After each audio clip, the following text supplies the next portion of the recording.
সুপ্রিয় দর্শক, আসসালামু আলাইকুম রহমতুল্লাহি ওবরাকাতু। আজকে আপনাদের মধ্যে এমন এক চাঞ্চল্যকর তথ্য নিয়ে উপস্থিত হলাম যা শুনলে আপনার বুকটা কেঁপে উঠবে। তো চলে যাই মূল পর্বে। বাউল শিল্পী আঁখি আক্তারের প্রেমের ফাঁদ, দেনমোহরের জালে আটকা জুনায়েদ হোসেন।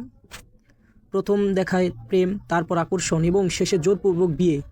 এভাবেই চলছে বাংলাদেশ নরসিংদীর যুবক জুনায়েদ হোসেন। 10 লক্ষ টাকা দেনমোহর ধার্য করে বিয়ের পর প্রেমময় সংসারের স্বপ্ন দেখলেই মাত্র 10 মাসের মাথায় জুনায়েদের সেই স্বপ্ন ভেঙে চুরমার হয়ে যায়। এখন তার বিরুদ্ধে মামলা এবং 3 গুণ দেনমোহরের দাবি নিয়ে নতুন সংকট সৃষ্টি হয়েছে। প্রেমের জালে বন্দী জুনায়েদ হোসেন। স্থানীয়ভাবে সে ছোটোখাটো ব্যবসা করতেন।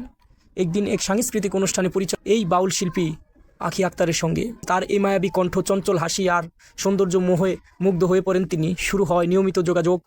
আঁখি আক্তারের কথায় প্রেমের ছোঁয়া, আবেগী মনোভাব আর প্রতিশ্রুতির খেলায় জুনায়েদ হোসেন ধীরে ধীরে তার প্রতি দুর্বল হয়ে পড়েন।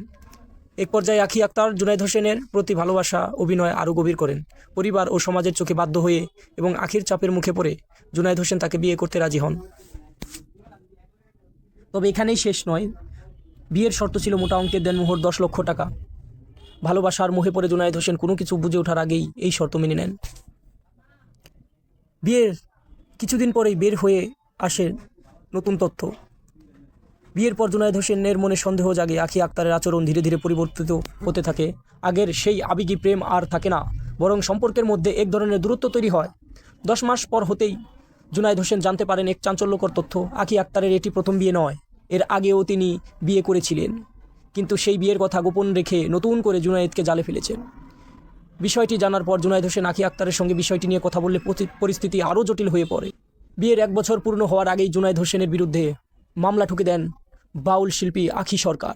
মামলায় তিনি দাবি করেন জুনায়েদ হোসেন তার উপর শারীরিক ও মানসিক নির্যাতন চালিয়েছে। শুধু তাই নয়, তিনি দেনমোহরের 3 গুণ টাকা 30 লাখ টাকা দাবি করেন। এদিকে জুনায়েদ হোসেন এখন দিশেহারা। তিনি বলছেন, ভালোবাসার নামে আমাকে প্রতারণার ফাঁদে ফেলা হয়েছে। আগের বিয়ের কথা লুকানো হয়েছে, আর এখন উল্টো আমাকে ব্ল্যাকমেল করা হচ্ছে। জুনায়েদ হোসেন এখন আইনি লড়াইয়ের প্রস্তুতি নিচ্ছেন এবং প্রতারিত হওয়ার অভিযোগ এনে নিজেও মামলা করার পরিকল্পনা করছেন।